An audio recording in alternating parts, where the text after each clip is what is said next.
this topic is something that I think will be really interesting to those of you who have not yet really thought much about individual development plans.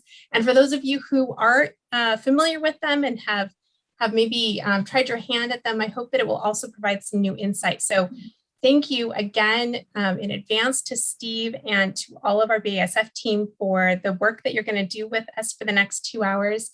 And I just welcome everyone to the session. So with that, I will pass the stage to Steve to take it over.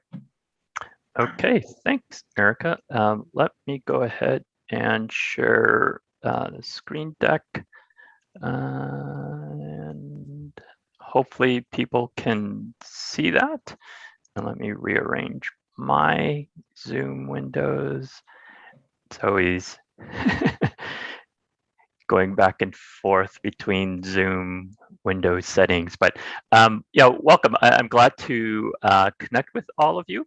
We'll talk a little bit about norms and logistics and all of that wonderful stuff, but I'm glad to connect with all of you. Thanks, Arica, for arranging and leading all of us, and thanks to Debbie, who's also coordinating behind the scenes. You'll see here in the Zoom window, CNSI Zoom Debbie. And so she'll be back there, I believe, to help with the breakout rooms and things of that sort. So one thing which I'll go ahead and share in the chat window, there's something called a participant workbook, which will be a live Google Doc. And let me put this in the chat, and that'll help people to get started. And so this is a participant workbook, which is sort of serves as the handout for today's session. And you can access that. It'll help us get started. We'll also share the slide deck with everyone also. People usually ask, will the slides be shared? Yes, they'll be shared. So you don't have to take photos or screenshots or whatever you want to do. But let me go ahead and get started and also introduce the other co-facilitators, and maybe Prad, Stephanie, and Joshua can introduce themselves quickly and just say hi. Yes, I'll go first. I'm the first on the list, so it's a very hard name, so you can call me Pred, just the first 4 letters of the name. I'm part of BASF, 30 years with the company. The past almost 4 years now with the bioscience and material science division located here in RTP in close to Raleigh in North Carolina. And yeah, happy to be here to share some insights about our industry and BASF. Hi, good afternoon, everyone. This is Stephanie Veve. I work very closely with Pred also in the bioscience research division here at BASF. I'm an HRBP and also located here in Raleigh. So definitely excited to join all of you and share a little bit of insight about IDP plans in our organization. Good to meet you all.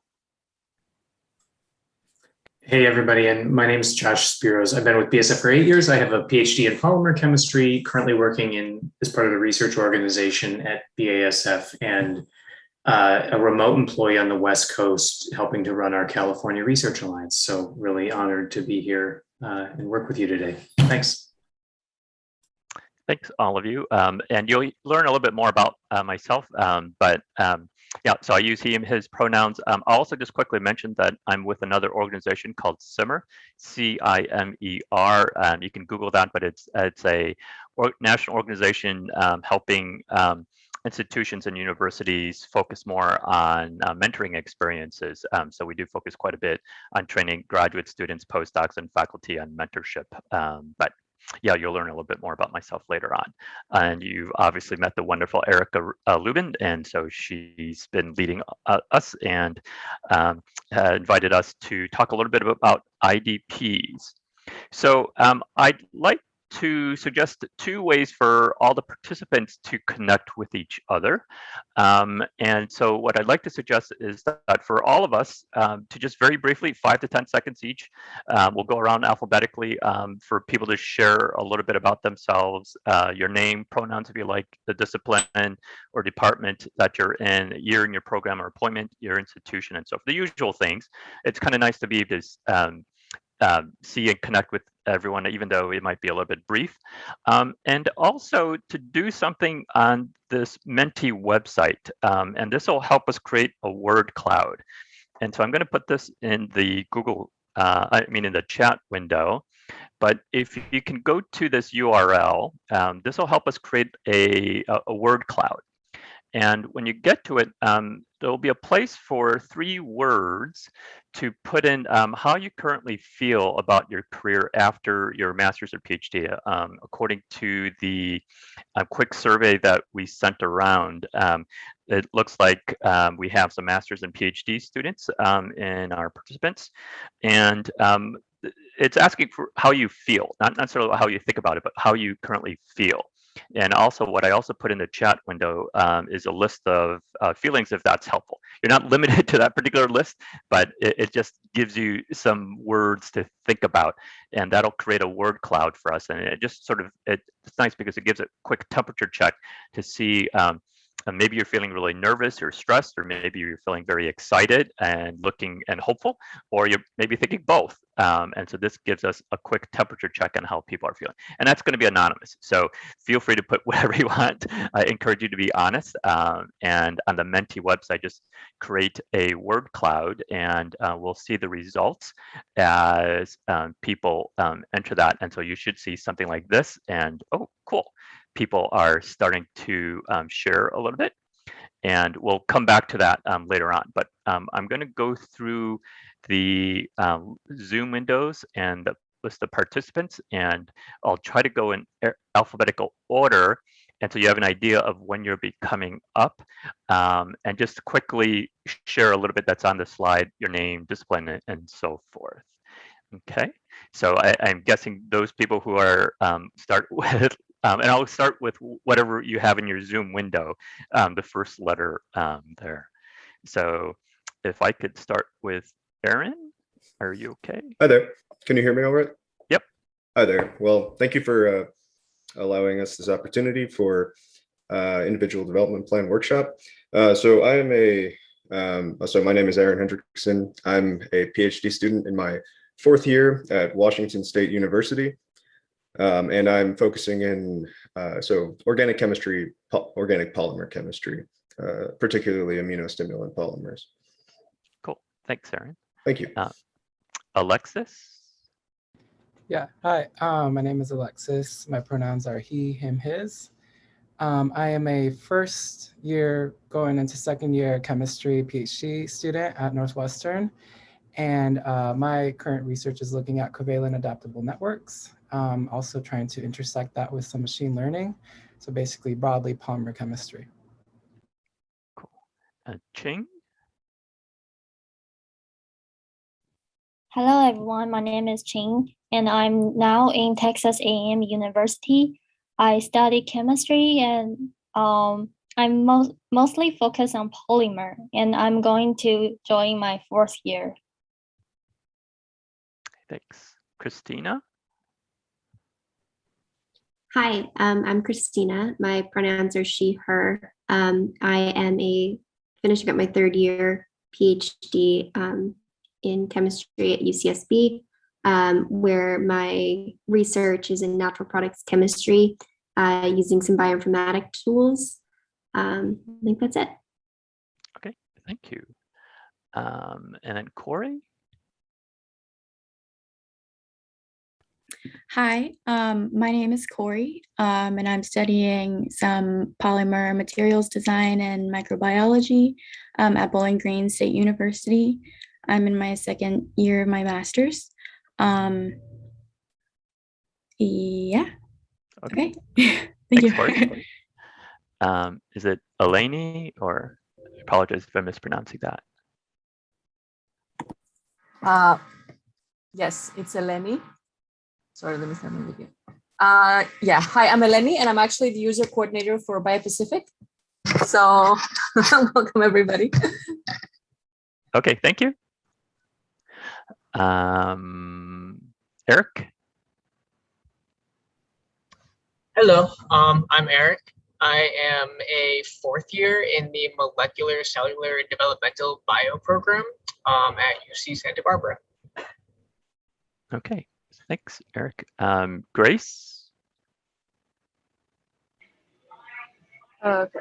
Hi everyone, my name is Grace. I am a rising second year PhD student at Northwestern University in material science and engineering, and I work on a range of biodegradable materials specifically for medical devices. Okay, thanks. Haley?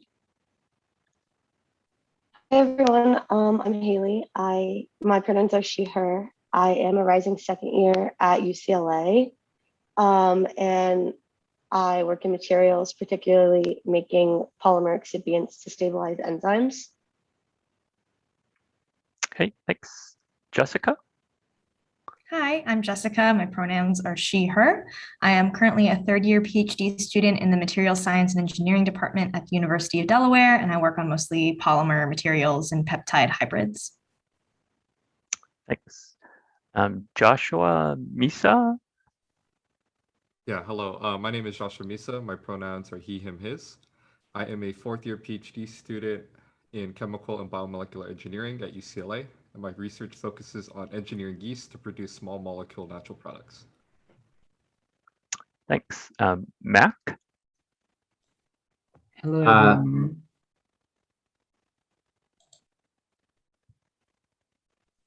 Go ahead, Mac. Michael? Sorry.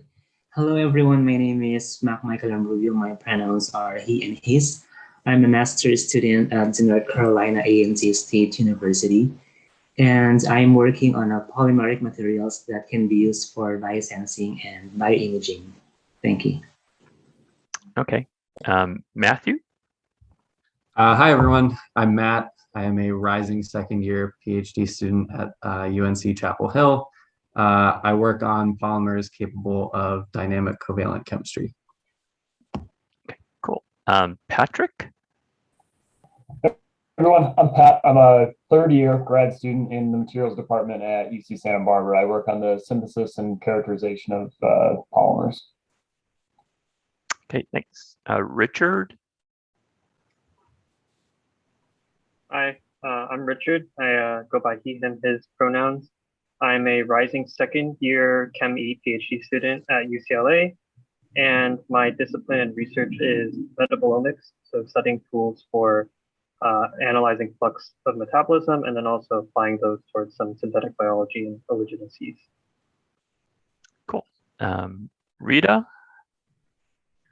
Hi, everyone. My name is Rita. I go by she, her, and hers pronouns.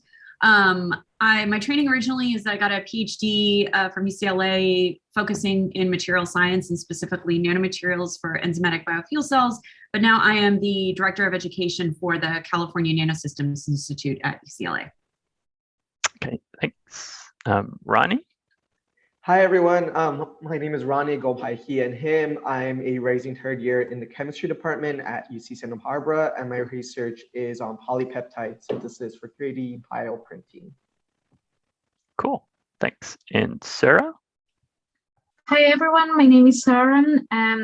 I'm a fourth year PhD student at University of Strathclyde in Glasgow, UK. Cool, thanks, Sarah. Thanks for making us go international. So,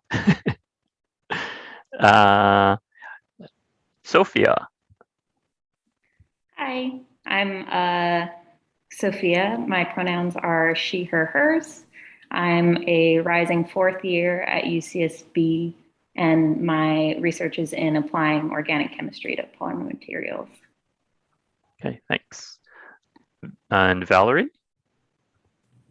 Hi, I'm Valerie. I use she series pronouns, and I'm a third year in the chemistry department at MIT, and I study polymeric probes for the immune system.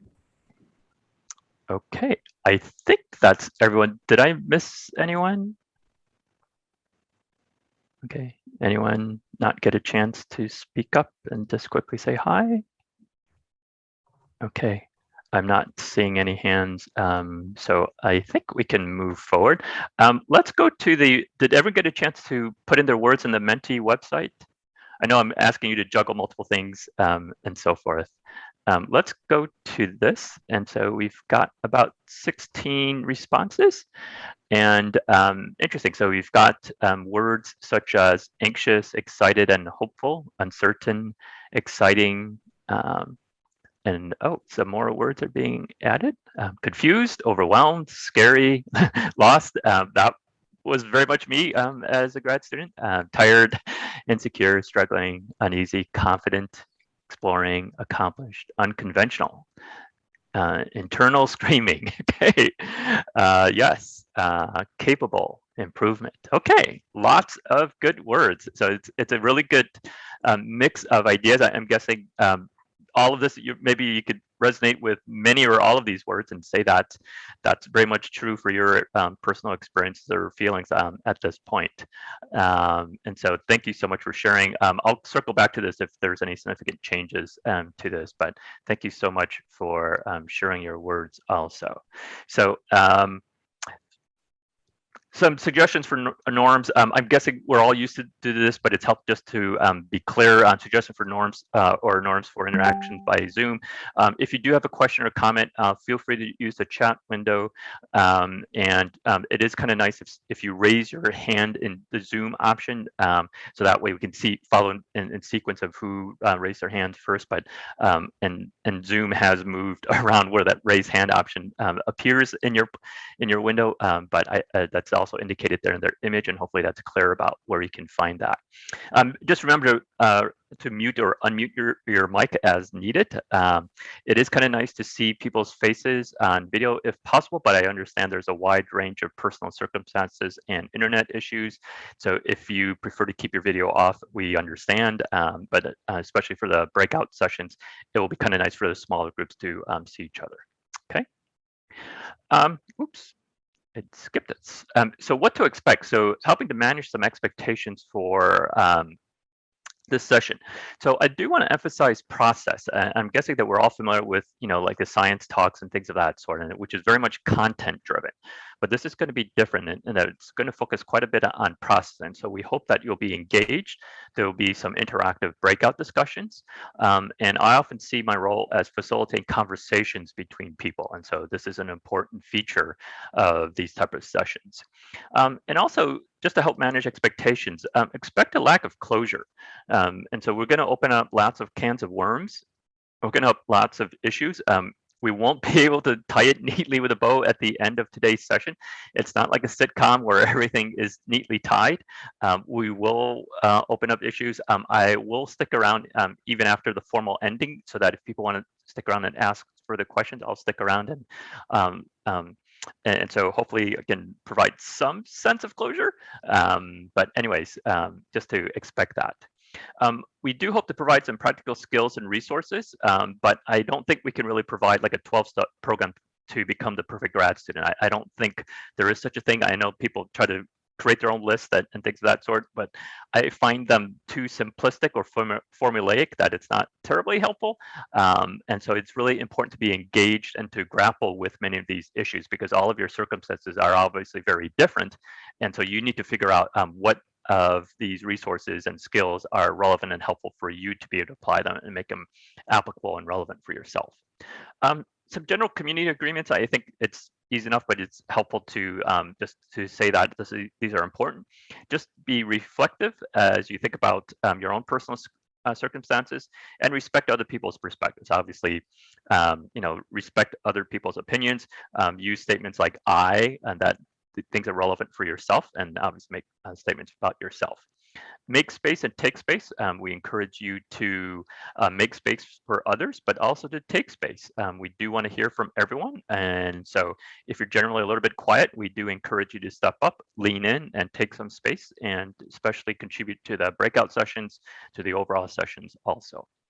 In terms of confidentiality, keep in mind, I think it's good to leave with lessons, but just leave out the personal details, so that as people share stories and things like that, to please leave with the lessons in hand, but just leave out the personal details.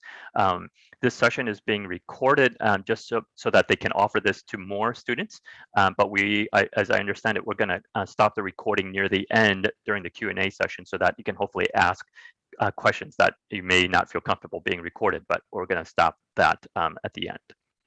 Okay. Just a quick overview. For today's session, we are going to start off with a breakout discussion using a case study, but there's three main parts. We'll talk about just a brief introduction to career development for STEM grad students. There's a lot that we could talk about, but I'm going to quickly just go over a simple introduction. And then we're going to have our wonderful BASF folks give us an example of how IDPs or performance reviews and evaluations are done in industry. So it's really wonderful to get a practical example. And then we'll also continue talking about some other self-assessment tools and activities. We'll obviously have a closing. We'll talk about some potential next steps that you might consider, share resources, and have a Q&A session.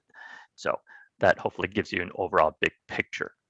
So let's go ahead and jump into the case study. If you do have the participant workbook open, that might be a good place to have, but let me just go over it through the slides and we can read this so we can have one thing that we can focus on. So in this particular case study, this is adapted from some wonderful colleagues who started with the MyIDP website from a science article. You can see the citation at the very bottom of the slide. But we've got in this particular case study, we have Myra and her husband, John, who are feeling squeezed financially by their financial situation. Both are almost done with their PhD programs and want to start a family soon. But they are worried that they would not have enough income to live comfortably with children in the Bay Area where their extended families reside.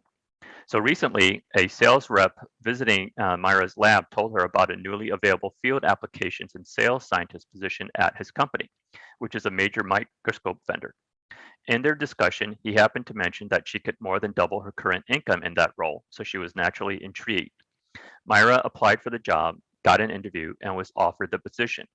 With encouragement from her husband, she was about to accept the offer, but she began to have second thoughts. She wondered a bunch of questions. She wondered, sure, the money is going to be nice, but how will I balance childcare with the extensive travel that the job requires? I initially chose scientific research to make an impact on my field, work on cutting edge questions, and make a real world difference in people's lives. Will I be able to do those things in this new position? She's also wondering, this field's sales position has a base salary plus commission salary structure. They all seem really happy with their jobs, but they sure talked a lot about the extra hours that they spent working to meet their sales goals. And she also wondered, if I were to work in this position temporarily to get some experience and earn some money, will I be able to transition into my ideal job later? How would this look? How would this temporary job look on my resume? So as she's been thinking about these questions, these are some questions that we'd like to ask you to discuss in your breakouts. These two main questions. What would you do in this situation? Would you accept this job? And also, we want to open this up to a broader question about how you make decisions. So encouraging you to think back to a past situation where you had to make a tough decision. How did you make that decision? What was your decision-making process? And are you satisfied with your process and results? So you may think about a past tough decision about like where to go to grad school or whether to go to grad school, what you did thinking about after your bachelor's degree and so forth. Okay, so this is again in the participant workbook. I'll put this in the chat window again in case you haven't picked that up yet. And so we'll put you in the breakout groups of about 4 people each, and Debbie will organize you into them. And then in the participant workbook, what you'll see in the beginning of the second page is space for each of the groups. So you'll see your breakout group number, and then you've got space for questions 1 and 2. And so I'm responding to a question from Arica. Yeah, groups of 3, I guess. And so you'll have about 10 minutes in your groups. And so please identify a recorder. If you want to reintroduce yourself, that'd be fine. And enter your responses in the table below. Okay. Any questions about how to use the participant workbook?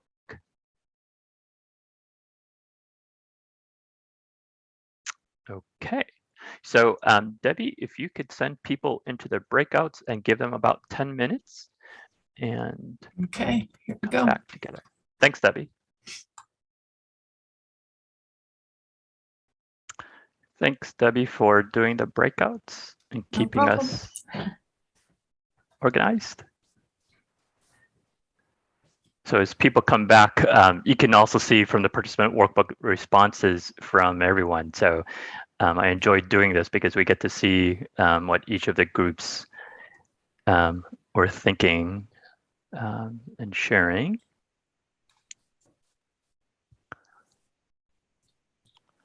Well, welcome back. I think that's everyone. Raise your hand if you're not here. But okay, I think that's everyone. So it's really interesting. So question number one was obviously meant to be just relatively simple, just to see how people are thinking in their groups. But it's interesting. Group number one, generally, it seemed like people generally thought that they were leaning towards taking a position.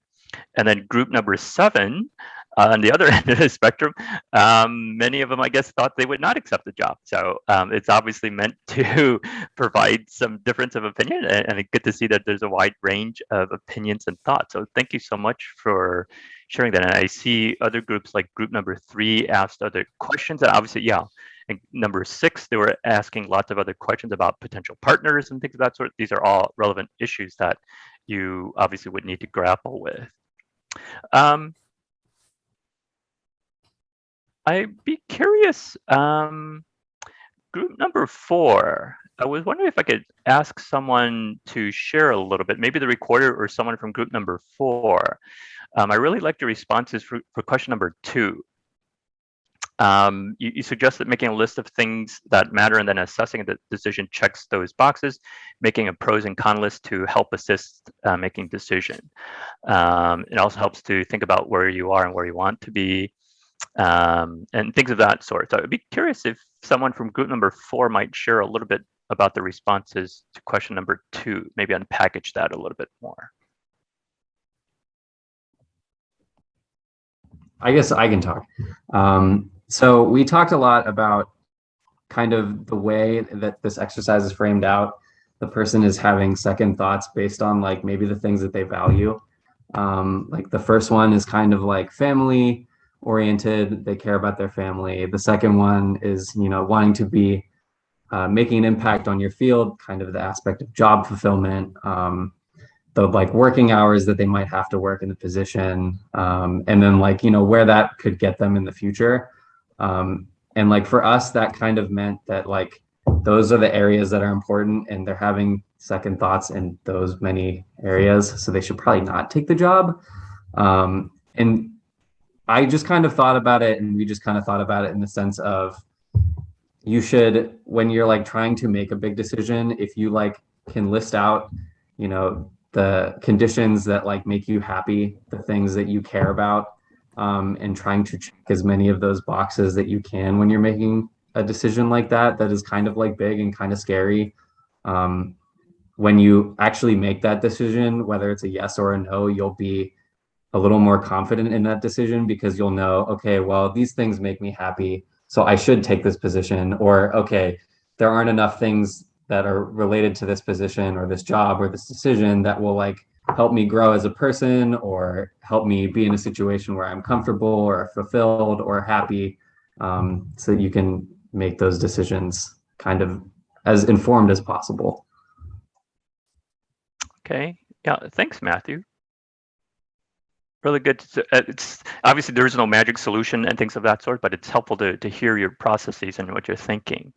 Other thoughts from question number 2? Other things that you were chatting about in your breakouts that you might want to share, or questions you want to ask?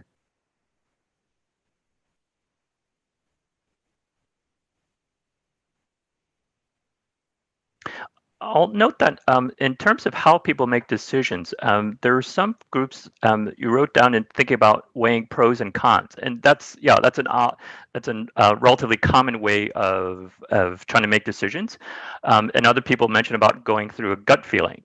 And so it might be helpful to be at least conscious of how you make decisions. Okay, there's actually a whole field of this, of people who actually make who study how people make decisions, and we also study about like how there's faults in our decision making processes.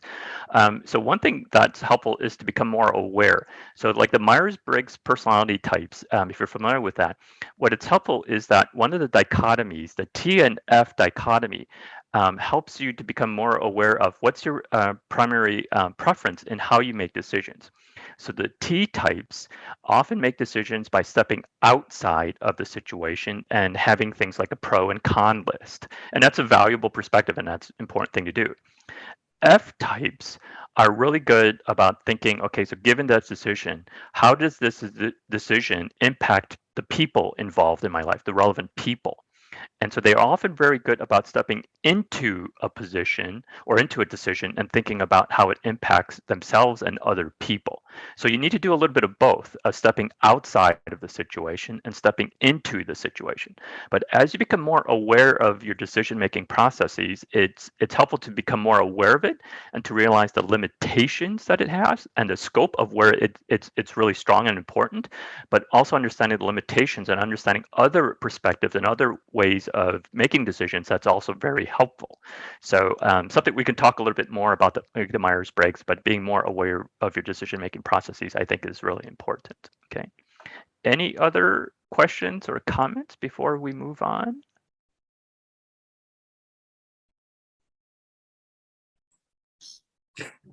I know I didn't do the group thing, but I was looking at number 6 in the response there, and somebody had wrote that regardless of how you make your decision, trying to be comfortable with the decision that you made and knowing that you put forth your best effort to make the most right decision. I think that's a really good attitude to have. I saw that and I thought that was really cool to read.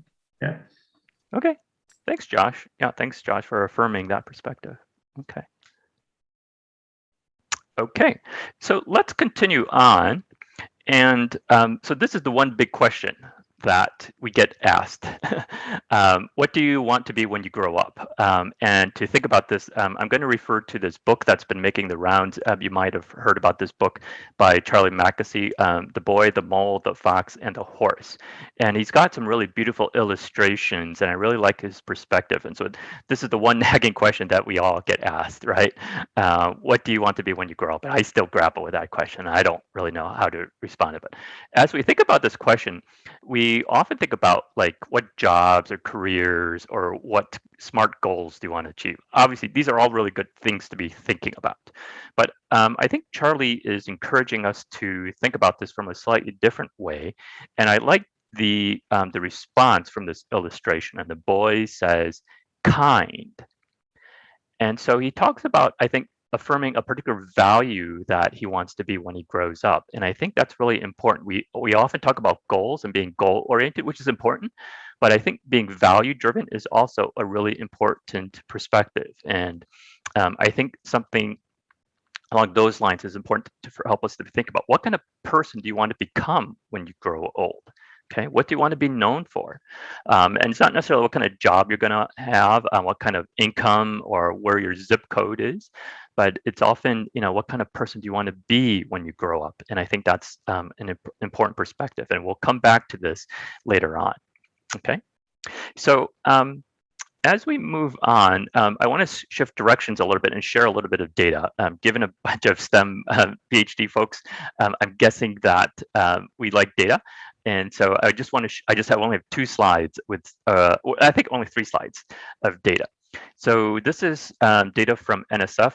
They've got their survey of earned doctorates. I know there are some master's students here also, but just since most of us are PhD folks, I wanted to focus on that just for the sake of simplicity. And so this is data from 1958 to more recent. And you can see the non-science and engineering fields. You can see that it's actually been relatively flat. It's grown since 1958, but it's stayed pretty flat, and it's actually declining a little bit in areas like the humanities. But if you look at the science and engineering fields, where do you see the big upswings? You obviously see a big upswing starting in 1958. And you also see a big upswing around 2000. Anyone know why? why was there a big upswing in people earning PhDs in the US around late 1950s and early 1960s and around 2000? So this is interesting to think about. So there was a large upswing of PhDs after World War II. And there was also a significant event that happened in 1957. Anyone want to guess what happened in 1957 that impacted what was happening in the US?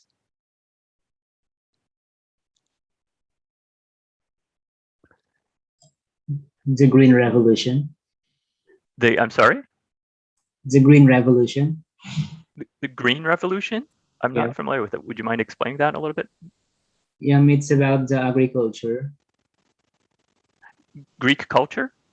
Agriculture. Oh, agriculture. Okay, so maybe some of that, I'm less familiar with that. I apologize. But something that happened in 1957 was Sputnik was launched. And the Soviet Union launched the first satellite. And the US during the Cold War responded and said that we have to hire a lot more PhDs and STEM people.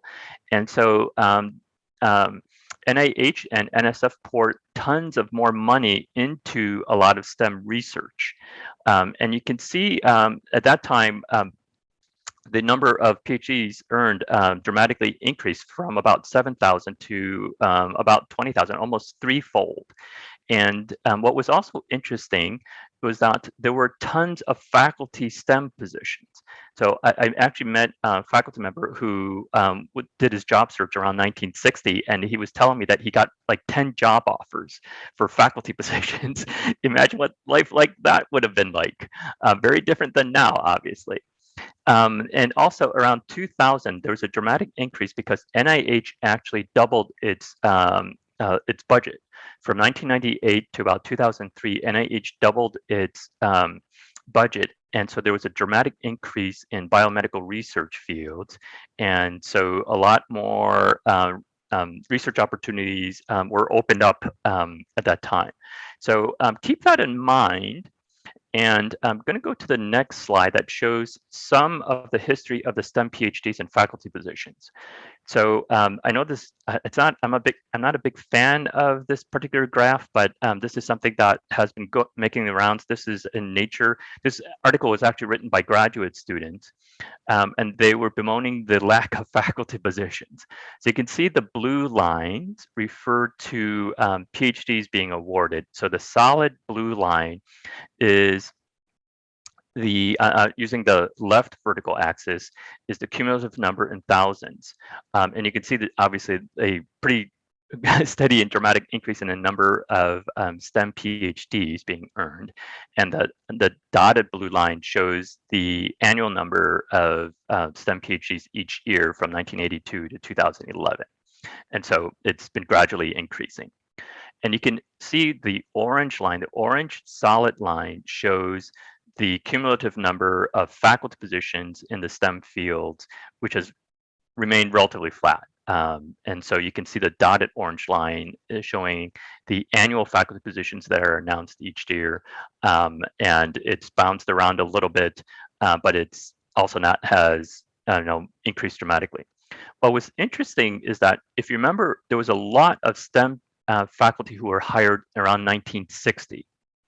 And so there were reports in the late 1980s that there were going to be a huge number of STEM faculty retiring about 30 to 40 years later, and that there would be a dramatic number of STEM faculty positions that would open up right around 1990.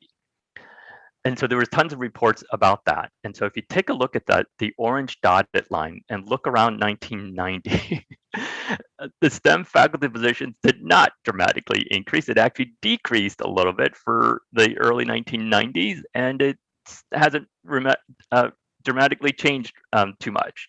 And so maybe this is all data that you're all familiar with, but obviously the number of STEM faculty positions has not changed significantly. And so that's why a lot of people since the 1990s have been talking about, well, here's all these STEM PhDs, how can we help them in their career development?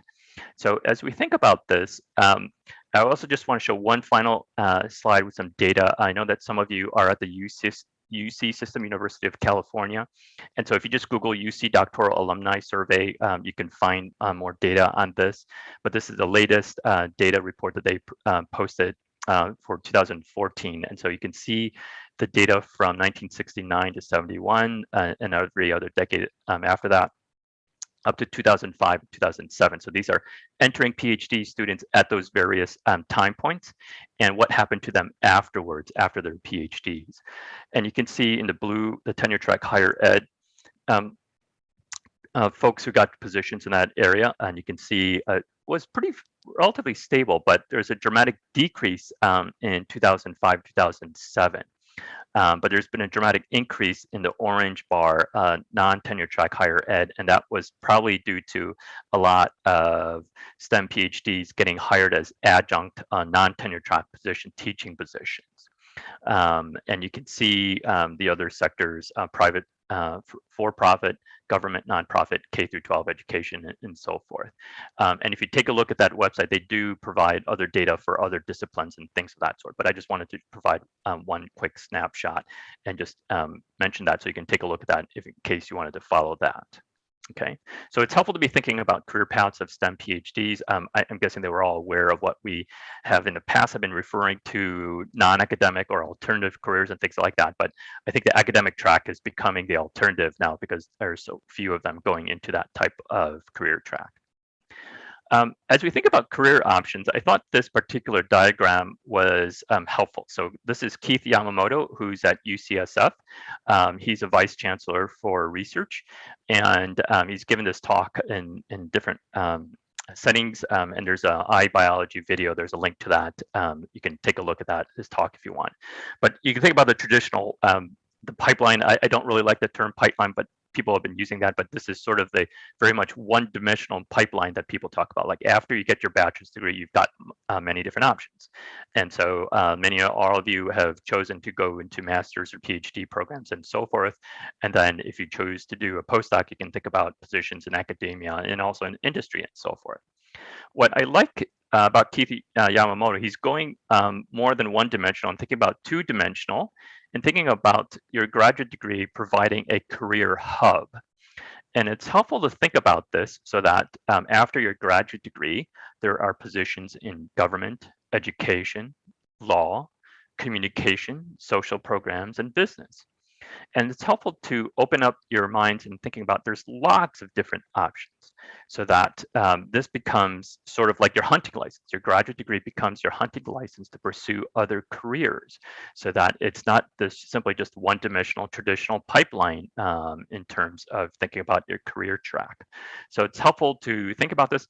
I like that he's opening up our minds, thinking beyond the one-dimensional pipeline to thinking about two-dimensionally. I think, though, it falls short a little bit. I think it also needs to go three-dimensionally, that it's not simply that once you go down one of these spokes in the hub that you're sort of stuck in that, but that you can also move around. And so you can also go work for a while after your bachelor's and go back to graduate school and then move on and so forth. So you have to think about this. And so people have been referring to this not as a pipeline, but as an ecosystem or as a lattice. And I think that's helpful to be opening up our minds and thinking about broader opportunities rather than simply just one-dimensional or two-dimensionally about thinking about our careers. So as I talk about this, I often get two reactions. So there's sort of the good news and the bad news, and it's a blessing and a curse, right? So you do have lots of options, and it can be really good and exciting and hopeful, but it's also can be overwhelming because you're not sure, okay, then where do I go? There's just too many options, and it can be really dizzying. So it can be really challenging. And so if we go back to the word cloud, there's, a lot of people are feeling anxious, but also hopeful and excited and unsure.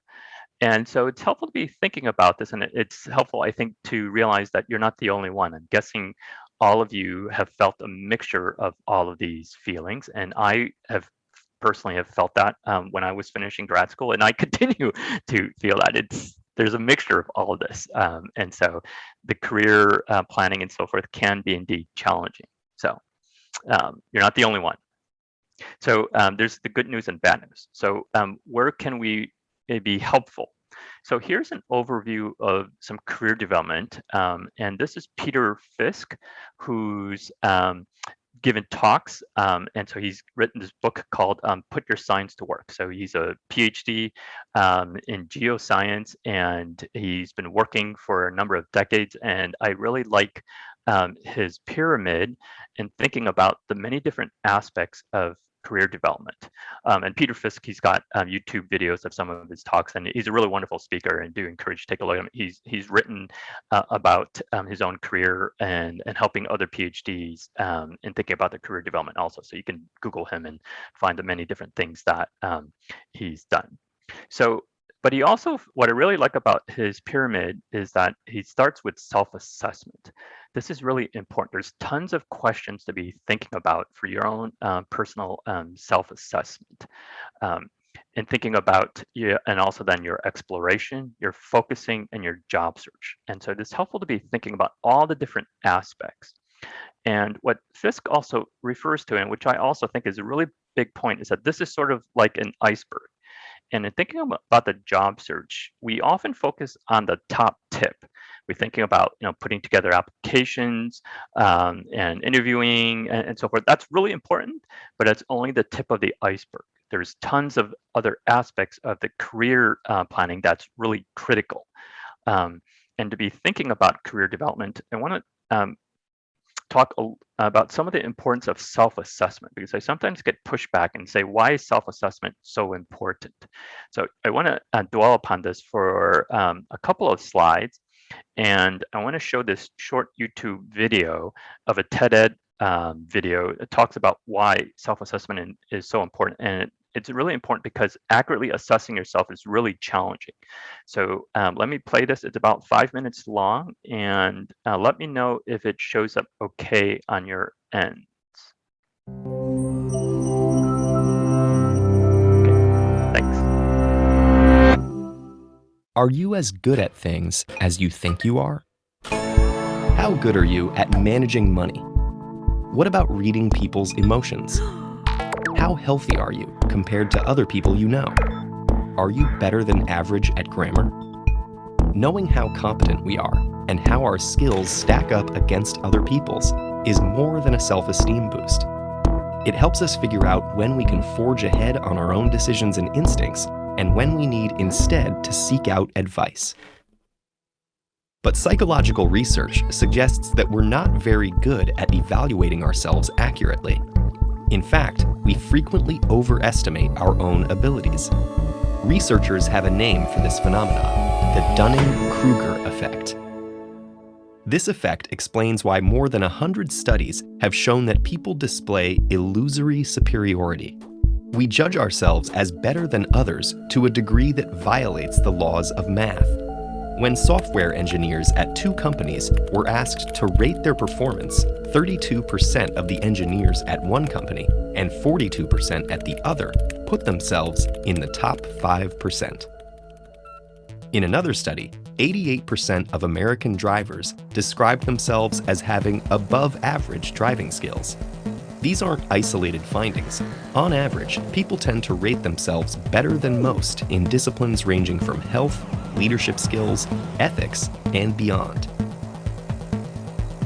What's particularly interesting is that those with the least ability are often the most likely to overrate their skills to the greatest extent. People measurably poor at logical reasoning, grammar, financial knowledge, math, emotional intelligence, running medical lab tests, and chess all tend to rate their expertise almost as favorably as actual experts do. So who's most vulnerable to this delusion? Sadly, all of us, because we all have pockets of incompetence we don't recognize. But why? When psychologists Dunning and Kruger first described the effect in 1999, they argued that people lacking knowledge and skill in particular areas suffer a double curse. First, they make mistakes and reach poor decisions. But second, those same knowledge gaps also prevent them from catching their errors. In other words, poor performers lack the very expertise needed to recognize how badly they're doing. For example, when the researchers studied participants in a college debate tournament, the bottom 25% of teams in preliminary rounds lost nearly 4 out of every 5 matches. But they thought they were winning almost 60%. Without a strong grasp of the rules of debate, the students simply couldn't recognize when or how often their arguments broke down. The Dunning-Kruger effect isn't a question of ego blinding us to our weaknesses. People usually do admit their deficits once they can spot them. In one study, students who had initially done badly on a logic quiz and then took a mini course on logic were quite willing to label their original performances as awful. That may be why people with a moderate amount of experience or expertise often have less confidence in their abilities. They know enough to know that there's a lot they don't know. Meanwhile, experts tend to be aware of just how knowledgeable they are, but they often make a different mistake. They assume that everyone else is knowledgeable too. The result is that people, whether they're inept or highly skilled, are often caught in a bubble of inaccurate self-perception. When they're unskilled, they can't see their own faults. When they're exceptionally competent, they don't perceive how unusual their abilities are.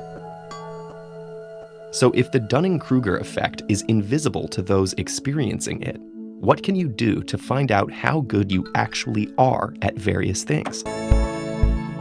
First, ask for feedback from other people and consider it, even if it's hard to hear.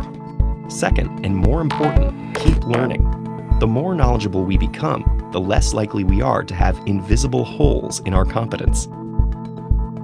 Perhaps it all boils down to that old proverb: when arguing with a fool, first make sure the other person isn't doing the same thing. Okay, I hope that was helpful. And so it's focusing on the Dunning-Kruger effect, and take a look at that that research, and that might be helpful to understand a little bit more about some of the challenges that we can overestimate ourselves or underestimate ourselves. So there's this saying from Josh Billings, it ain't what you don't know that gets you into trouble, it's what you know for sure that just ain't so. So it can be really challenging to know whether or not you actually know something. So there's also this particular image that's been making the rounds, the ikigai. And so I get a little bit uncomfortable using that because it's a Japanese concept. My wife is Japanese, and it's not really clear that it was really a Japanese concept, but people have been labeling it that, and so that's been out there. It's been somewhat of a meme, and you can take a look. But anyways, I like the Venn diagram. It's helpful to be thinking about the different areas, right? You want to be thinking about what you really love, what you're good at, what you can get paid for, and what the world needs. So it's critical to gain these metacognitive skills to understand how you communicate, make decisions, and so forth. So it is absolutely critical to self-assess yourself accurately. And so to thinking about some self-assessment tools, this is, there's lots of resources, obviously the IDPs, the self-assessment instruments, and we'll talk a little bit more about that. The Myers-Briggs, I've mentioned that, and StrengthsFinder is another tool. And so there's some exercises like journaling 7 success stories, which we'll do together. But I want to give our colleagues at BASF to share a little bit, and they've got their own slide deck. And so I'm going to stop sharing and let them share about what's happening in industry. Great, thanks so much, Steve. And I will share in just a moment here. You'll see there will be a lot of similarities because I think, what we employ here at BASF, you'll see in just a moment here that, let's just see here, that these concepts really do ring true in industry as well. So can I just get a quick confirmation that folks can see my slides there? Okay, great. All right. Okay, and so Pret, I'll hand it over to you to kick us off. Yes, thank you. All right, just before we start, maybe just 2 or 3 slides about BASF. So maybe if you can just click on the next one. So BASF actually is the largest chemical company in the world. So we have about 110,000 employees worldwide. And North America is a very important region with about 17,000 being located in this region here. dispersed over 150 sites with a 18.7 billion revenue that we make every year. It's about a third, I would say. It's not constant every year, but about a third of the sales that we generate here just in North America. And our headquarters is in Florham Park, New Jersey. So if you go to the next page, please. So if you read our mission statement, so it is to create chemistry for a sustainable future. And here's the industries that we serve, and hopefully make an impact to a sustainable future. So you see here agricultural solutions. This is mainly located in the RTP area here in North Carolina. We have industrial solutions with dispersions, performance chemicals, also more in the south of the country here. And we have surface technologies, coatings, so everything like all the coatings and paints that goes into cars, for instance, is all supplied by BASF. We have also a large business with nutrition and care, so all the beauty products, sunscreen elements, all enzymes, that's all part of this segment here. We have chemicals, this is the classic petrochemicals and all downstream business, located mostly around the Gulf Coast. And the material business, so mostly plastics, I'd say monomers, which also to a great degree supply the automobile industry, and also located mostly in Michigan, the area close where all the big automobile suppliers are. So maybe just next page, yeah. And just an overview here. So science and of course research is the lifeblood of BASF. So we have about 10,000 employees globally employed in research R&D, and spend about 2 billion actually euros every year in R&D activities. And you see here the footprint of research and development in the United States. So it's about 2,500 scientists that are not only scientists but also technicians, but in general R&D personnel. With Wyandotte, Michigan being one hub, the other is North Carolina and RTP, and the other is in New Jersey. So these are our three main research hubs, but also we are dispersed across the country, as you can see here. All right, that about BASF. So let's talk about IDPs. So BASF has launched a would say structured process, IDP process, about 10 years ago, and it was prompted because of a employee survey. So as all larger companies, we have an annual global employee survey, and back then about 42% of our employees actually said in the survey that they felt supported in their development by their immediate managers, which was quite an alarm, because that means a large population actually is not leveraging their full potential in BASF. So we have a lot of untapped potential of employees that just is not utilized as it should. And so we did a lot of our research, and BASF then quickly came up with a senior project back then that was about 2 years project plan to roll out a structured IDP, or the employee development process, as we also call it, in BASF. And you see the three main pillars here. Clearly, there's a correlation of satisfaction and engagement. So companies that have a structured IDP process in place clearly outperform companies that don't. So there's lots of science there. If you look at retention, all the retention studies that show that one of the main reasons why employees actually leave companies is a lack of development opportunities in the company, right? So by tackling development opportunities with IDPs, this is exactly where then you actually get a better retention. And also there's lots of studies showing that companies who have IDPs actually have fewer retention or less retention than others who don't. And at the end, engagement and retention, it all feeds into productivity. So by ensuring, we have people developed, we ensure that we have the right talent in the right place at the right time. And also there, clearly, there's a correlation of productivity increase to employee development. So these were the main drivers why we implemented it. And so, yeah, I'm going to hand it over to Stephanie now, who can show you how employee development looks in BASF, and yeah, how we can share our experience with you. Excellent point. And so you'll see, in terms of the business case and kind of how it all comes together, we've reviewed a couple different data points recently in terms of why it makes sense for us to definitely do a lot of that self-reflection and take the steps necessary to really outline what does development mean for us. And so when we look at the topic of employee development at BASF, it definitely has a clear connection to our success as an organization. And when we say employee development, we do understand that that is lifelong learning. It's not a series of boxes that you check to get to the next step. It's the continual developmental journey that you take on in your careers as a whole. And that's why, we emphasize on development in terms of personal and professional growth. When you think about your needs, as you saw in kind of the activity that you did at the start of the program, there are a lot of different variables that can affect that. So in terms of how we look at it at BASF, it is a holistic view. We have a number of different resources available to employees to make sure that they are continuing to drive that development. And so that's just a little bit about our philosophy and how we look at the topic. In terms of the methodology and what that looks and feels like, we heard the term mentioned earlier that development is an ecosystem. And so what you're looking at here is the cycle that we kind of go through. Being that this is a lifelong journey, it is a cyclical process.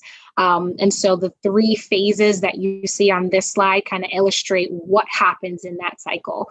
To start, we've just learned, the real importance around self-assessment and doing that self-reflection. We emphasize that as well here at BASF. And doing a little bit of that soul searching, what exactly is interesting to you, what does it mean for your clearer understanding of your strengths and your areas of opportunity. There are various touch points where managers are also involved.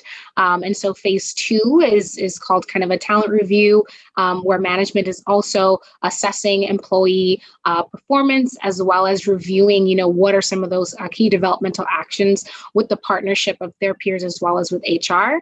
And as you continue through that journey, there is feedback and follow-up that's needed, right? So there may be steps that you've taken.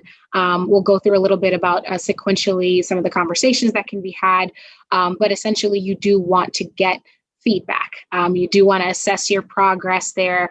And so that follow-up and that follow-through is kind of the tail end of that cycle there, only to kick off once again. So if you've achieved certain developmental goals, if you've been able to achieve success, whatever that means for you, you do want to go back into the initial planning and determine what your next goals are, right? So 3 years out, 5 years out, and begin to plan your continual growth in that way. So let's get specific. So here at BASF, I mentioned that we do have some tools that we set our employees up with. In terms of how we look at development, we break it down into this 70-20-10 rule.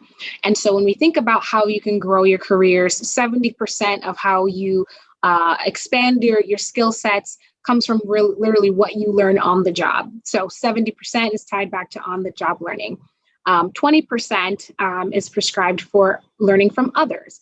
So in terms of hearing feedback from others, what their experiences have been, and the remaining 10% comes from formal instructional learning. Whether you're in a formal session like this or consuming, literature online, doing your own studies, it's more so that structured learning. And together, that's really kind of the formula that we follow in terms of how you can continue to nurture your growth. There are different key players. And so on the left-hand side, you'll see that it is a partnership between employees, having that open dialogue with their managers, as well as HR supporting both parties with the appropriate tools and programs and recommendations to kind of continue that developmental journey. When it comes to the actual contents of a development plan, we also share with folks kind of how to make sure that each of the goals that you set are in fact SMART. In terms of the goals, whether they be short-term or long-term, you want to make sure that they follow the formula that I just went over in terms of the 70-20-10. You want to make sure that you have a pulse on kind of the status of those goals as you go through. And of course, you want to establish a start date. And the success of you going through your developmental plan and making sure that each of those goals are SMART ensures that you have a very specific goal in mind, that it's clear what it is you're trying to achieve, that it's measurable, and that you've established perhaps milestones, smaller milestones, maybe leading up to that 3-year goal or that 5-year goal, whatever that is, so you can measure your progress against that. You want to ensure that each of your goals are actually attainable. So you don't want to have, larger than life goals that you want to achieve overnight. You really want to make sure that they're realistic and feasible. And also that they're relevant. So I think there was a really great graph that was shown earlier around, what your desires are, what's needed in the world, what you love to do versus what you're good at. So you want to make sure it's relevant. When you come into any organization, you want to be aware of the organizational needs and also your own skill sets. And you want to make sure that your goals are the bridge between those things so that they're relevant to the organization, you can be successful and satisfied, and the organization can grow as well. And you also want to make sure that it's time bound, right? So you want a timeline for when you want to achieve certain things. Typically, if there's any part of this that's missing from your development plan, it just makes it that much harder to get specific, to measure progress, to be successful. So we do provide that framework within our organization for folks. And so here we have some examples. So at BASF, we have 8 global competencies that we share. There's 4 just displayed here for visual purposes. And in a handbook, we actually provide examples for how you can grow and develop yourself according to those 8 competencies, but spread across the 70-20-10 perspective that I shared earlier. So in terms of driving sustainable solutions, developing yourself and others, acting with entrepreneurial drive, and demonstrating customer focus, that 70-20-10 can look and feel a little different. But these are great examples on how you can drive that. So if we just look at the bottom row there, in terms of demonstrating customer focus, learning from experience can be actually going and dealing with the customer directly, hearing their needs and having that back and forth with them to do your own comprehensive insight collection. 20% can look like perhaps connecting with someone in sales and marketing that has had those experiences, that has a bit more experience themselves with having perhaps negotiation conversations, but really gleaning from them what they've learned in their journey. And then 10% could be consuming trainings that we have. So here at BASF, we do have a program called Perspectives Training that does a deep dive into negotiation, into formal communications, a number of different topics that make sense for dealing with customers. And of course, there's lots of literature online and trainings that you can take on your own, so that formalized learning. So this is kind of the recipe, if you will, for how you can live out your development in each of these spaces. So we provide the framework. I'm really excited for Josh to be joining the call too. He can share a little bit about his specific plan and what difference that's made for him. Awesome. Yeah, thank you so much, Stephanie. Yeah, and we for the participants on the line, we really wanted to add some, let's say, authenticity to this. And the way we thought of doing that is I would just share my development plans. This is my actual development plan. It's not a screenshot of the BASF software, but it's that transposed, at least to PowerPoint. So I'll try and present this to everybody in the context of the 70-20-10 rule that or guidelines that Stephanie just introduced. So everybody knows I started BASF as a PhD level scientist. My career aspirations are somewhere around getting to the point where I'm managing, at least as a next step, maybe a small team. I'd really be interested if that role was also closer to BASF businesses and a little bit further away from research. So I've highlighted some of those development goals, like securing a position in a customer-focused role with direct reports. Those would be people who would be quote unquote my employees, improve people management, leadership skills, and develop some business acumen. And I want to point out that last one, because I think Stephanie alluded to this, that it can be your development goals for professional development, but also for personal development. So I see just general value for me developing some business acumen in addition to the technical acumen that I have. Not just because I think it will help me be better in my next job, but I think it'll just help me be a more well-rounded individual. Also want to point out that these development goals, you may oftentimes hear about people doing like target agreements or their goals for the year. Companies call these different things. That's a clear distinction for us here at BSF, that we certainly have those target agreements. It's kind of the what you are going to do in any given year.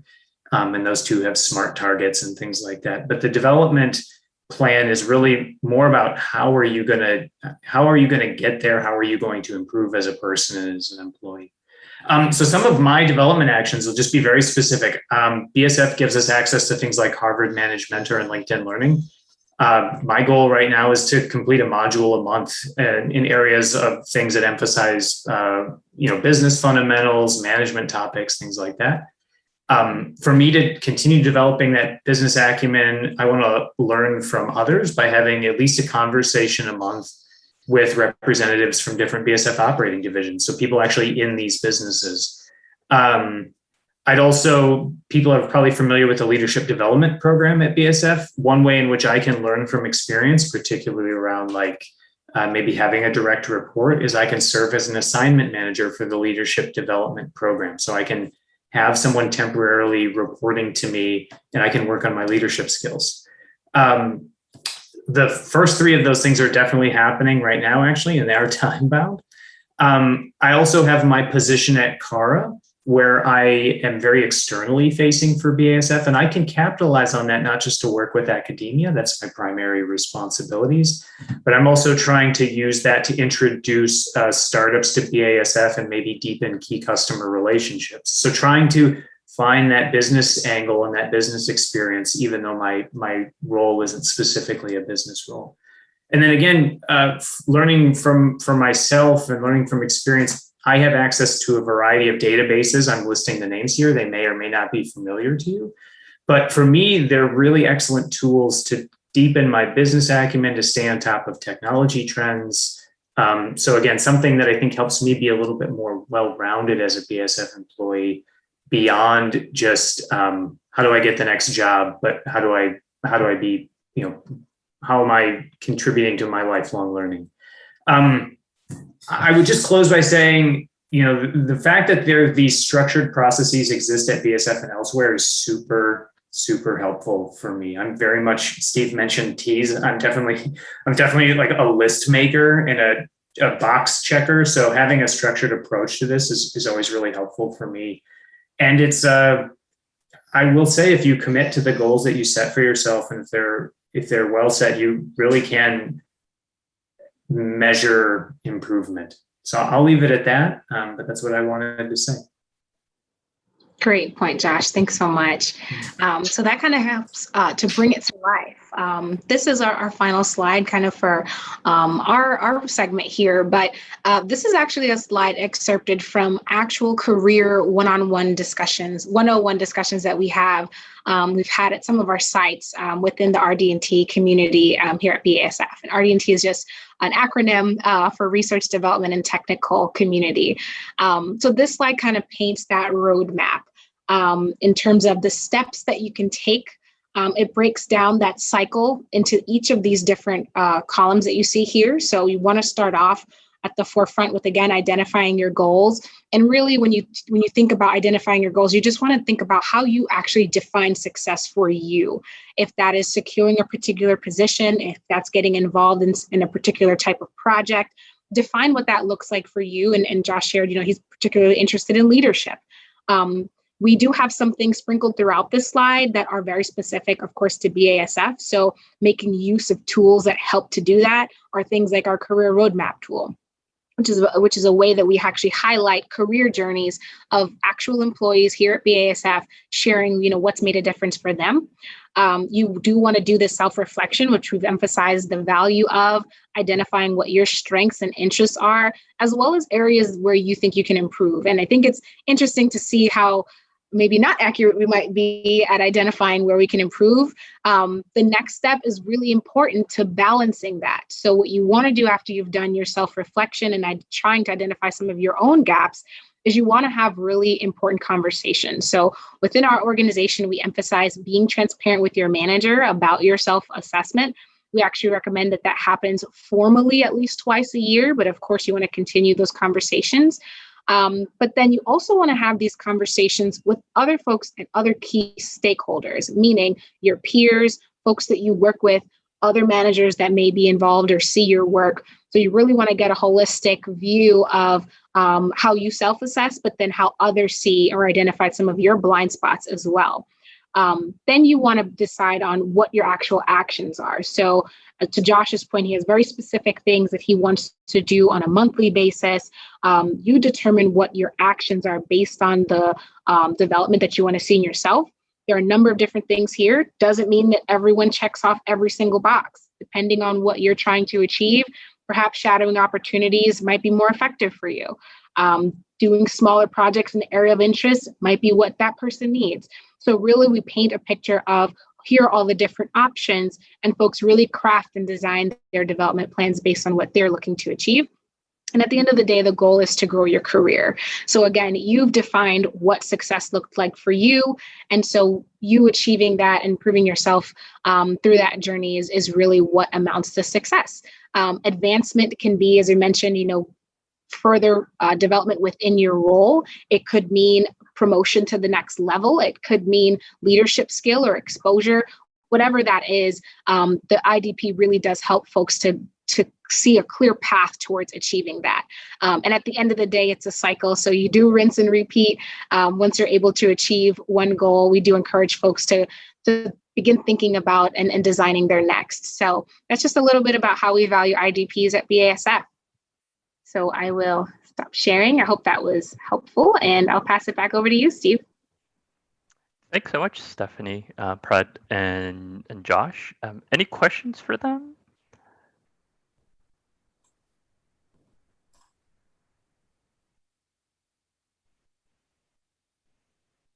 Okay.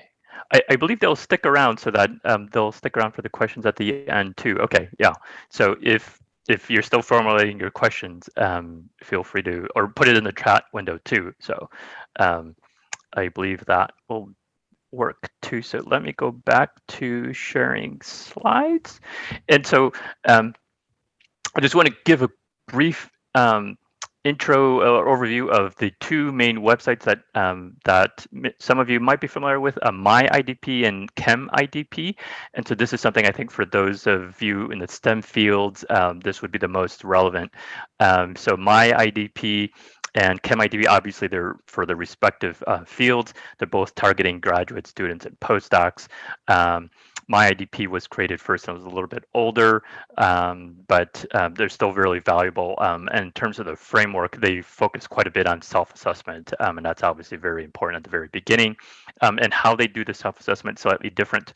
They're both free, they're both available. I don't think you can go wrong with either one, so you're obviously welcome to choose either one. And I know some of the creators of these websites have been very thoughtful in thinking about putting together a website. It's not simply just something that they just created haphazardly, but there was a lot of thought and energy and research that went into them. And we could talk a little bit more in depth about them if you want. I think they're self-explanatory and do encourage you to go through them. However, I wanted to offer another exercise to you to do that during our session today. And so this is for our second breakout. And so there's a relatively simple exercise called 7 Success Stories. And let me just walk through this. And this is also in the participant workbook. And so these bullet points are in there. And so I'm going to ask you to share one success story with one other colleague. You'll be sharing and pairing and sharing. So the main exercise, if you were to do it fully, is to write down 7 stories of where you felt like you succeeded. So when you believed and you did something well, and that was fulfilling and exciting for you, for which you were praised, and so forth. And so the idea is that in terms of what you define to be success, it's going to be very broad, where you maybe you flourished or thrived. It doesn't have to necessarily use the word success if you don't like it. It just becomes a nice alliteration of 7 success stories. So think very broadly. It doesn't have to be in academic professional settings. It could be from very personal aspects. Is that something that you perhaps did on the side, but you found to be very fulfilling? And it's really helpful to talk with close friends to confirm the stories and to fill in some of the gaps of some of the details and aspects of it too. And the main idea of this exercise is to look for patterns. As you think about these different stories, think about what circumstances keep popping up. Were you mostly by yourself? Were you in large group settings, working in a team? Were you solving a really difficult project or a problem? Were you making a whole lot of money? Were you connecting with lots of people? And thinking about what were the circumstances? And so how did you define success in these various stories? What were the values that seemed to keep popping up? What were some of the consistent themes? And also thinking about how did you address challenges and failures? Success stories don't often just only involve like only things that turned out well, but it often addressed issues that were challenging and maybe even some failures. And so it's helpful to be thinking about how you handled those challenges and failures. And so just a couple of other points. So this helps you identify what were some of the preferred circumstances, both the internal and the external circumstances, your values and your motivation and so forth.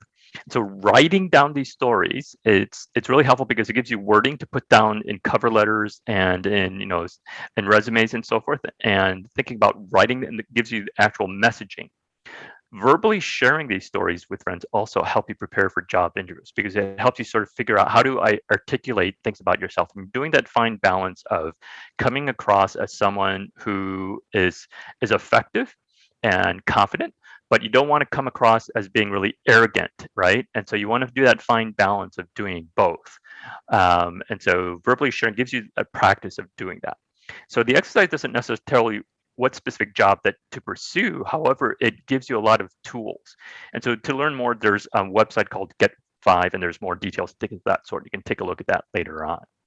But for our particular breakout session, what I'd like to ask Debbie to do is to have people break up in pairs and to give you about 8 minutes for this particular breakout session. For about 2 minutes, each person just jot down some notes, just work quietly and write down some ideas.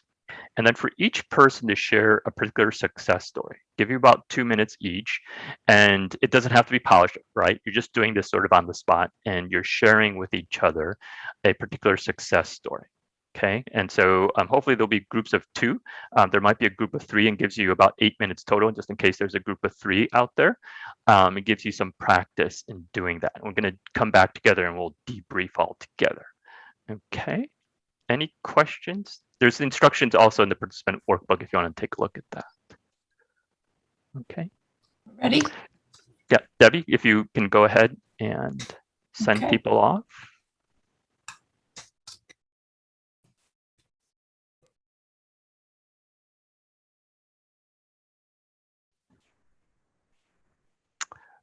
Well, welcome back.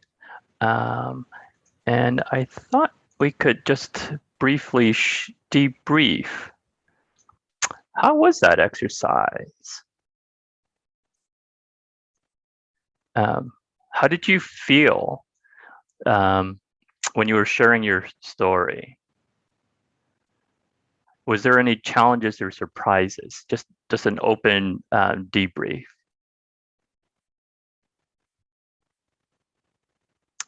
We're going to have a couple of people share a little bit.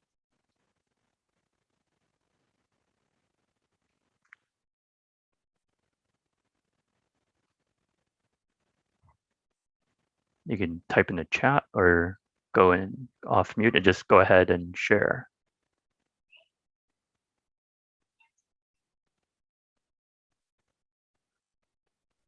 I can go. I thought it was nice to get different perspectives on success and hearing other people's their descriptions of what success was in different situations. So I thought it was insightful. Okay, thanks, Aaron. Oh, yeah, different ideas of what success might mean. Okay, anyone else? How did it make you feel also when you were sharing? Or were there any surprises or insights or challenges also? Were there challenges, was it challenging to find a success story? So that sometimes does happen. Or was there challenges that you talked about in your success story? Maybe even some failures?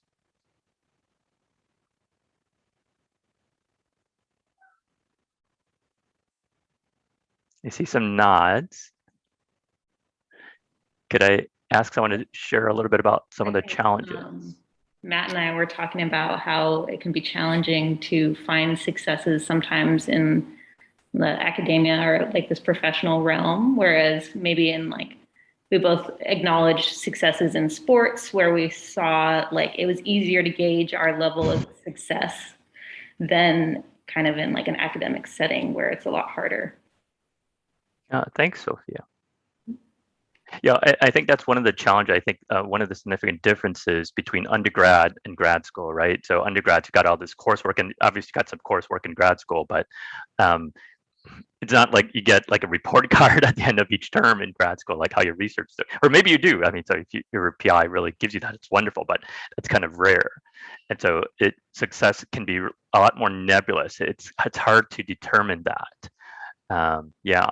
So I hope this exercise is helpful for you, at least give you something to do as another exercise in helping you think about yourself and assessing yourself.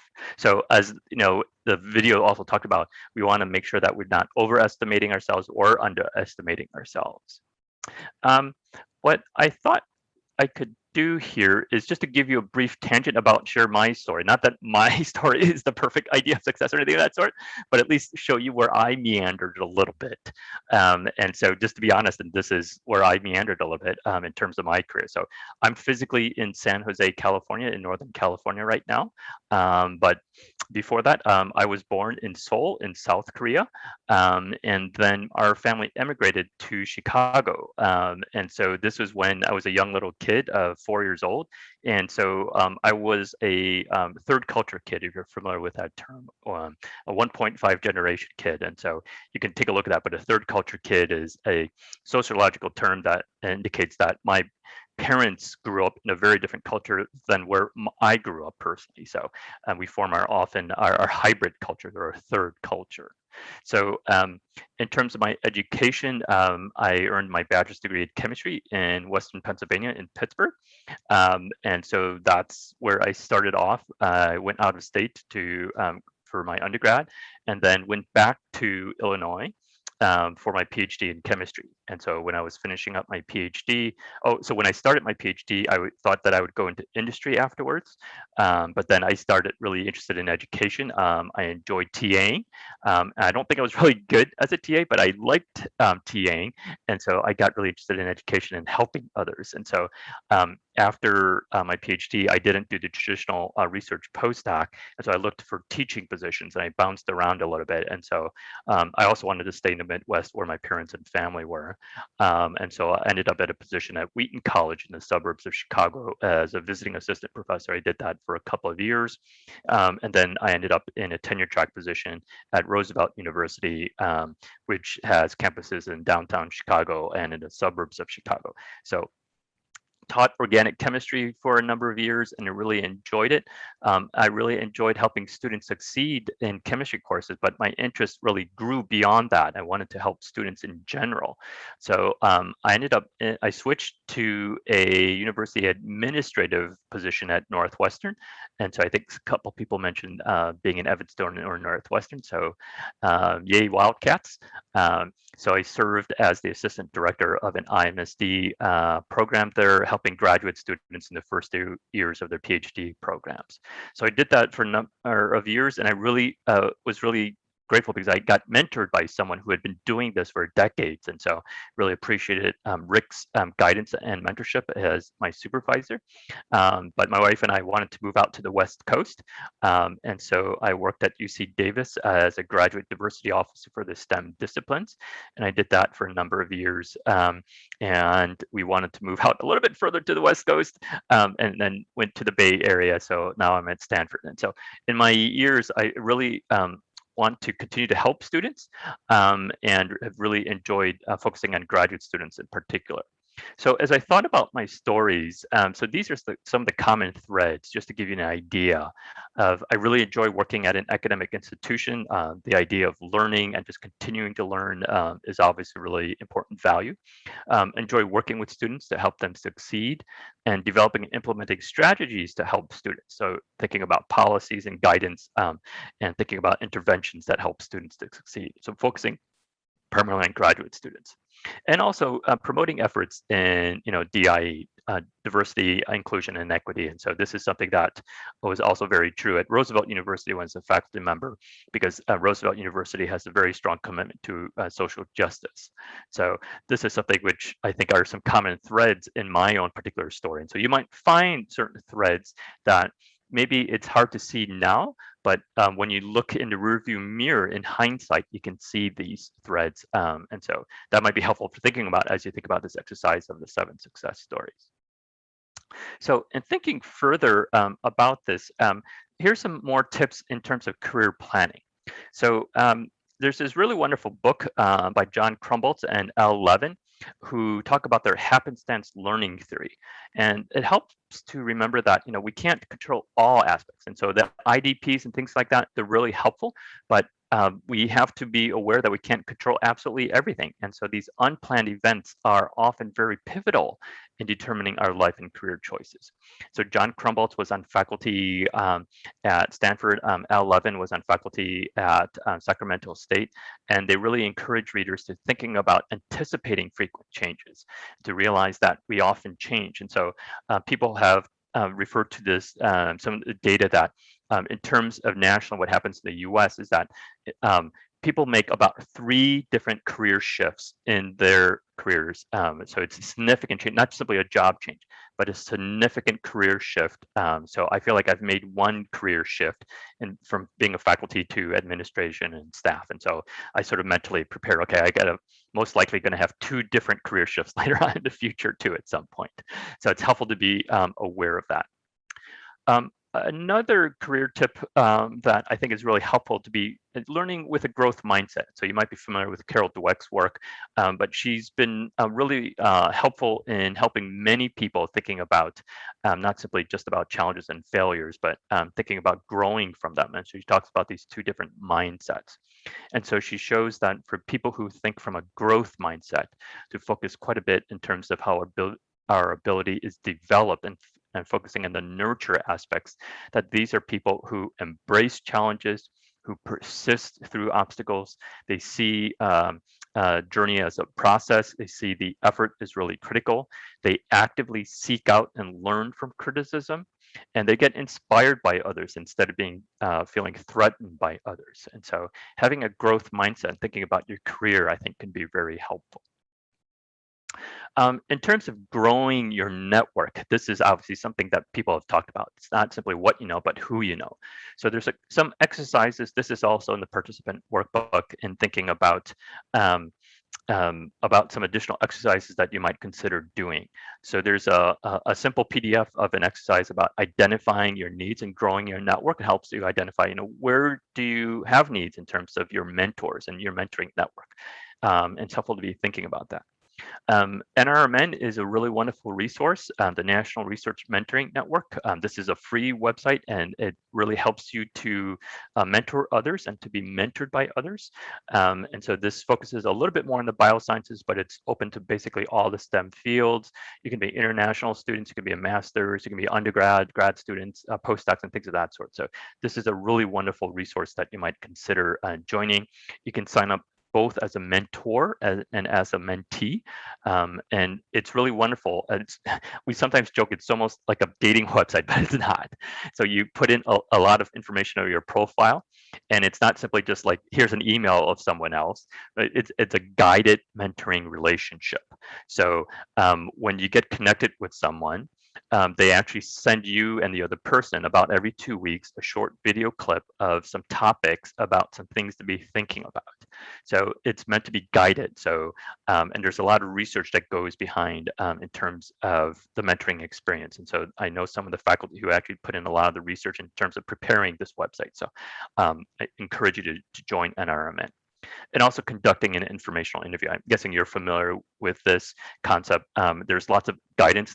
Those writers of the My IDP website also wrote the science article on how to conduct an informational interview. And so if you haven't done that, I highly encourage you to take a look at that, to conduct an informational interview. And this is really helpful to find out and thinking about different ways of different job opportunities and so forth.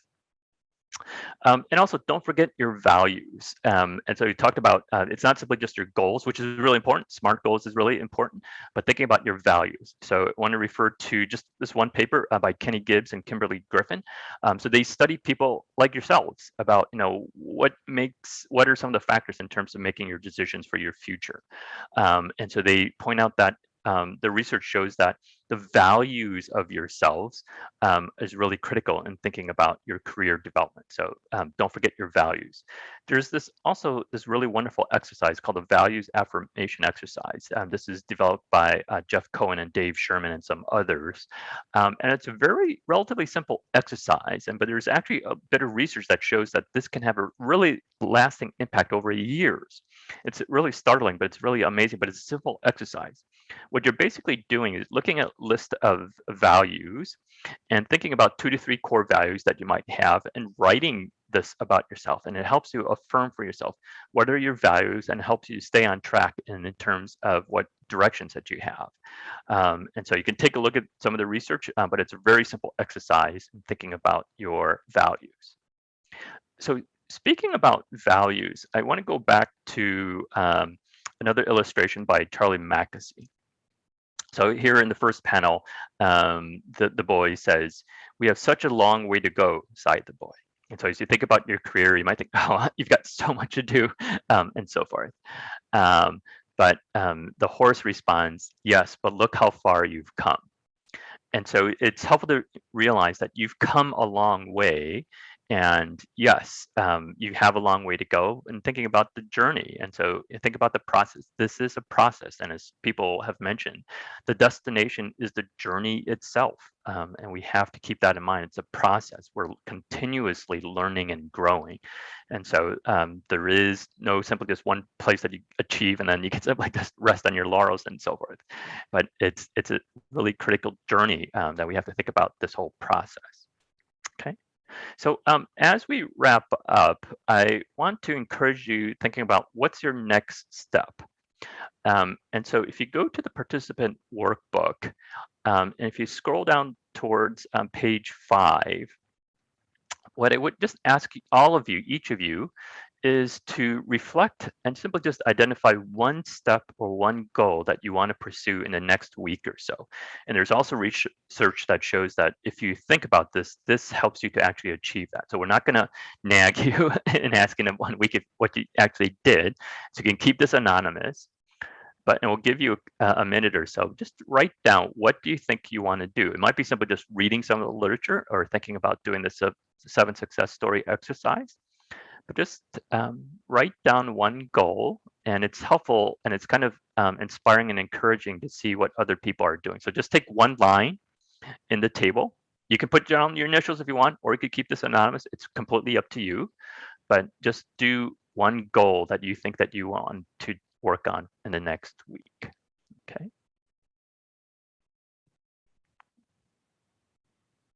Okay, thanks for filling that in. As you're filling that in, so this is the end of the sort of the formal part, and we're right at 3:50. And so I apologize, I didn't leave enough time for Q&A, but I'll stick around. And so I'm going to stop sharing. And so if you've got questions, I'll stick around. I believe the BASF folks might also stick around, and Arica might also stick around. Okay, so if you've got questions, feel free to ask any of us, put in the chat or raise your hand, whatever you would like to do.